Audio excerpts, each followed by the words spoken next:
Chapter 2. Into town.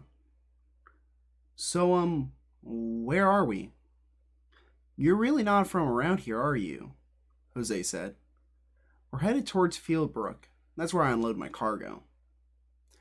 Just then, Cole realized that the cargo was being pulled by two horses. They looked like Clydesdales, but they didn't have the ankle frills, and instead were strange colors. The one on the left was a light tan color with a blonde mane. Nothing out of the ordinary. Is pink a normal color for a horse? Yeah, do you not have pink horses? Jose retorted. No, we do not. After being puzzled and taking mental notes of what he just learned, the two riders were just outside a small, wrecked village. It didn't look this tattered from far away, Cole said with a concerned voice. Yeah, the incident destroyed most of the smaller villages. You keep saying that, but what do you mean by it? I wasn't there personally, but he was. Jose pointed towards one of the two guards at the entrance to the village. Hey Tanner, you were here when it all went down, right? Tanner was dressed like a knight in chainmail with another strange stick. Unlike Ashes, who had helix through it, this one had overlapping circles. Yeah, I was there on that terrible day, he said with such a sag in his voice you thought you could see his jaw lower than normal. The Crypt army was heading towards the kingdom of Ferris. Unfortunately, our little village was caught under attack by stragglers. The Baron at the time didn't think we were close enough to send the army reinforcements. Toby and I were the only two guards to survive out of the 40 of us. Yeah, dude, it was hella uncool, said Toby. Like, we were pretty close, and they should have sent some royal mages just in case, but what do I know? I'm just a survivor. How did you guys survive? Well, we almost didn't, man, exclaimed Toby.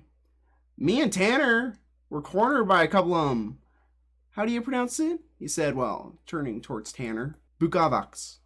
Thanks, Tanner. And so it had us cornered by the church. What is a Buavak? I'm not from around here. I don't even know what the Crypt army is? Cole interjected. Wait. You don't know what the Crypt army is? Tanner inquired. Nope. Well, Toby is better with details, and I'm better with names. Wait. Who even are you? And why are you coming to our town? Tanner said pressingly, whilst drawing out his staff. Whoa, he's with me, Jose explained. Old man Ash tried blowing him up with his boomstick. You know how he gets. I'm just trying to help him out while doing a few deliveries. Toby and Tanner searched the carriage. Better get going. I don't like the vibe I'm getting from you strangers. Make it quick. Tanner said, ushering the carriage through the gates. They left the guards who seemed skeptical of Cole and headed towards the forge. I still don't know what the Crypt army is. Well, I'd tell you, but all I know is they're monsters that are partly undead. Like rotting flesh and bones showing? Cole asked. Yeah, sort of like half-bloods, but they're more animal-like than humans. Half-bloods? Like part cat, part human?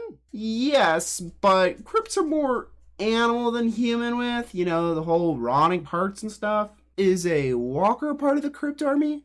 Ash yelled that I was one before firing. I heard they kind of look like big people with bodies made of tar and deer skulls. They like to take human flesh and stick them straight onto themselves to make themselves look more human-like. They used to trick children into the woods and off them. Or so I've heard since I was a kid.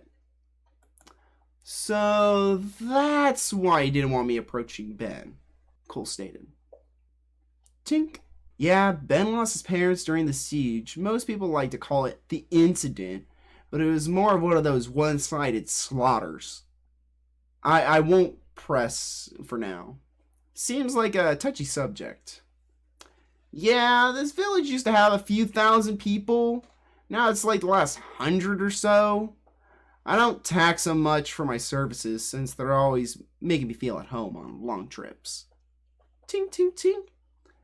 You see a heavy-set man wearing an apron of leather. seemingly charred black by coal.